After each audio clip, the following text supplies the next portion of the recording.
Ladies and gentlemen, the very word secrecy is repugnant in a free and open society, and we are, as a people, inherently and historically opposed to secret societies, to secret oaths, and to secret proceedings.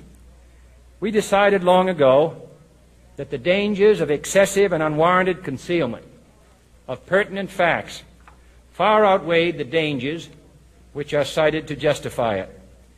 Even today, there is little value in opposing the threat of a closed society by imitating its arbitrary restrictions. Even today, there is little value in ensuring the survival of our nation if our traditions do not survive with it. And there is very grave danger that an announced need for increased security will be seized upon by those anxious to expand its meaning to the very limits of official censorship and concealment. That I do not intend to permit to the extent that it's in my control.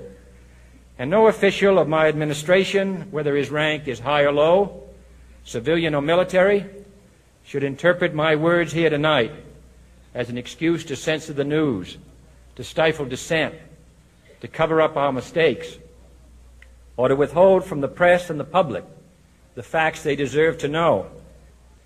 For we are opposed around the world by a monolithic and ruthless conspiracy that relies primarily on covert means for expanding its sphere of influence, on infiltration instead of invasion, on subversion instead of elections, on intimidation instead of free choice, on guerrillas by night instead of armies by day.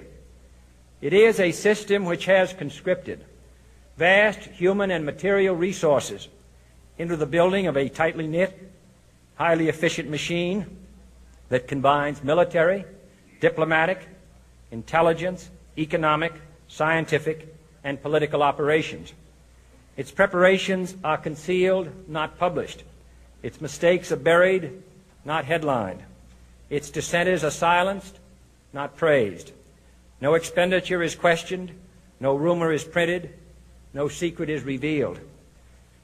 No president should fear public scrutiny of his program, for from that scrutiny comes understanding, and from that understanding comes support or opposition, and both are necessary. I am not asking your newspapers to support an administration, but I am asking your help in the tremendous task of informing and alerting the American people. For I have complete confidence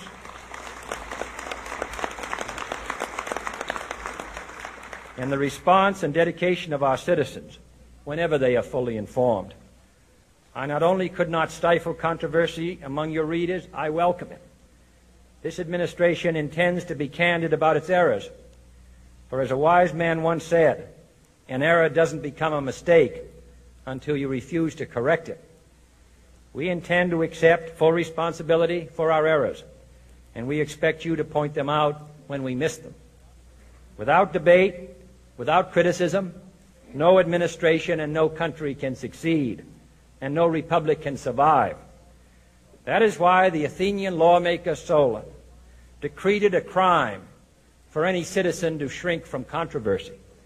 And that is why our press was protected by the First Amendment, the only business in America specifically protected by the Constitution, not primarily to amuse and entertain, not to emphasize the trivial and the sentimental, not to simply give the public what it wants, but to inform, to arouse, to reflect, to state our dangers and our opportunities, to indicate our crises and our choices, to lead, mold, educate, and sometimes even anger public opinion.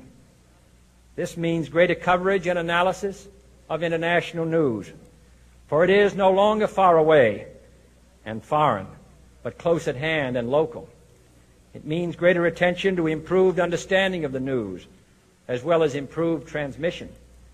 And it means, finally, that government at all levels must meet its obligation to provide you with the fullest possible information outside the narrowest limits of national security. And so it is to the printing press, to the recorder of man's deeds, the keeper of his conscience, the courier of his news, that we look for strength and assistance, confident that with your help, man will be what he was born to be, free and independent.